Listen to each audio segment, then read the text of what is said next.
Eh, Gracias por venir, doctor, muy ilustrativa su exposición.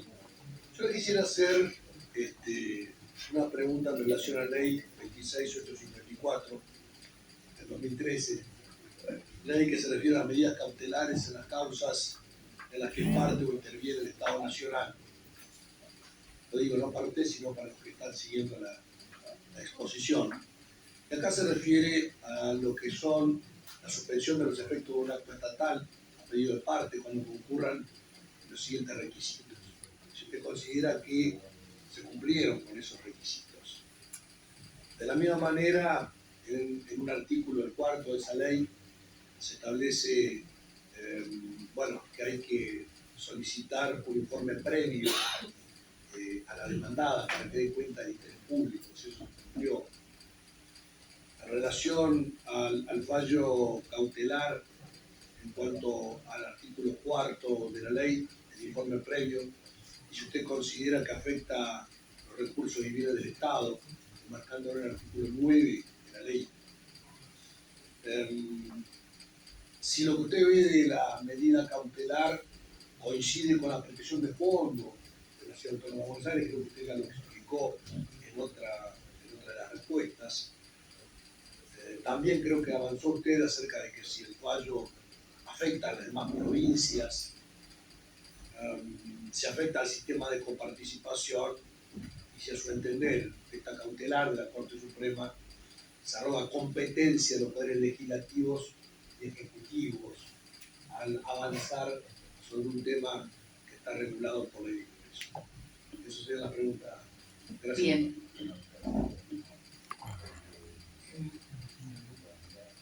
Al interponer el recurso de revocatoria contra ese fallo de la Corte, planteamos que se habían transgredido las previsiones de la ley de medidas cautelares contra el Estado Nacional, la 26854. No es una medida asegurativa de una sentencia futura, sino que ya es un anticipo de la sentencia futura. La ley de medidas cautelares señala que no pueden las medidas cautelares coincidir en su objeto con el objeto mismo, ¿no?, de la cuestión de fondo debatida, y aquí ya hay un anticipo de la decisión de fondo. No se le ha exigido contracautela a la jurisdicción cada que obtiene la medida, para el caso de que finalmente no le correspondiera el 295. Es cierto que no se solicitó un informe específico, el del artículo 4, al que usted hacía referencia. Es cierto también que la Corte había señalado que al contestar la demanda, el Estado Nacional advirtió que había un pedido de medida cautelar incluido en la demanda y se pudieron dar explicaciones sobre los distintos aspectos en su momento articulados por la Cámara, por la representación jurídica de la Cámara. Entendemos que tampoco en este caso se ha respetado la ley de medidas cautelares. Estaba en juego con el planteo, ¿no?, de la ciudad, la suspensión de la ley, sancionada regularmente por el Honorable Congreso de la Nación, la ley 27606, que goza obviamente de presunción de constitucionalidad hasta que por un fallo firme sea descalificada, ¿no?, como tal. Y esta medida cautelar lo que implica es ya anticipar, ¿no?, una sentencia descalificatoria, ¿no?, de la constitucionalidad de la ley 27606.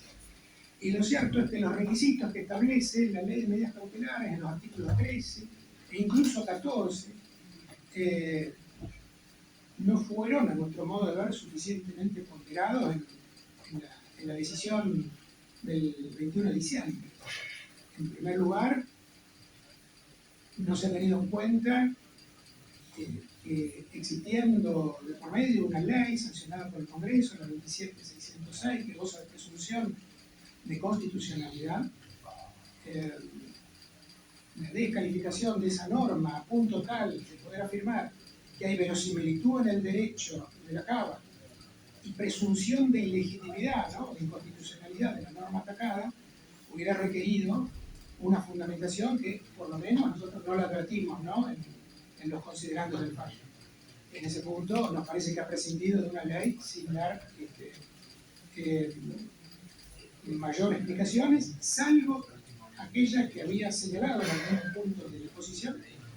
que nos parece una fundamentación aparente cuando señala que la ley 27.606 es la expresión unilateral del Estado Nacional,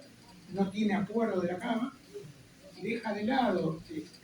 un acuerdo previo que para nosotros tampoco estaba perfeccionado porque no había aprobación legislativa al convenio de transferencia de servicios en materia de seguridad nacional. Por otra parte, la concesión de medidas cautelares, además de la acreditación, ¿no?, de verosimilitud del derecho invocado, de la presunción de ilegitimidad, en todo caso de la norma atacada, debe ser acompañada por la acreditación de que se va a causar un perjuicio grave e irreparable al solicitante de la medida cautelar, así es que no se le concede esa tutela. Lo cierto es que hacia fines del 2002,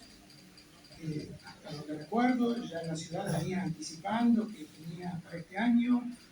un presupuesto equilibrado, que incluso había compensado, ¿no? Perdón, ¿sigo con la exposición o...? Diputada, no, sin comentario, por favor.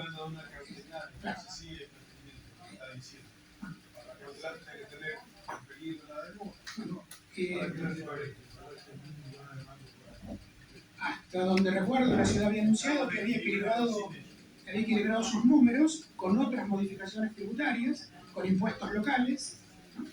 que derivados de ingresos brutos, la ampliación de ingresos brutos a los consumos con tarjeta de crédito, etc. Por lo tanto, no planteó allí un escenario de inviabilidad económica financiera de la ciudad, de no restitución, en caso de no producirse la restitución de ese 2.95% de la medida cautelar. Tampoco se tuvo en cuenta la norma de la ley 26.854, que indica que no debe, vía medidas cautelares, adoptarse decisiones que impliquen una restricción, alteración, afectación, ¿no?, de los recursos, en este caso los asignados a la nación, ¿no?, concretamente traducidos en ese 2,95%. De allí que, sumado esto, ¿no?, a la falta de una fundamentación suficiente, y entiendo y respeto la postura del señor diputado nacional, ¿no?,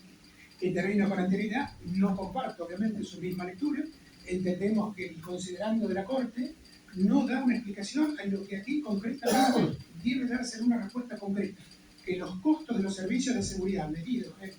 sueldos de los agentes policiales, nafta de los patrulleros, amortización de los patrulleros, costo logístico de funcionamiento de las comisarías de dentro de la ciudad, representan tantos pesos. No encuentro allí ninguna explicación en el fallo de la Corte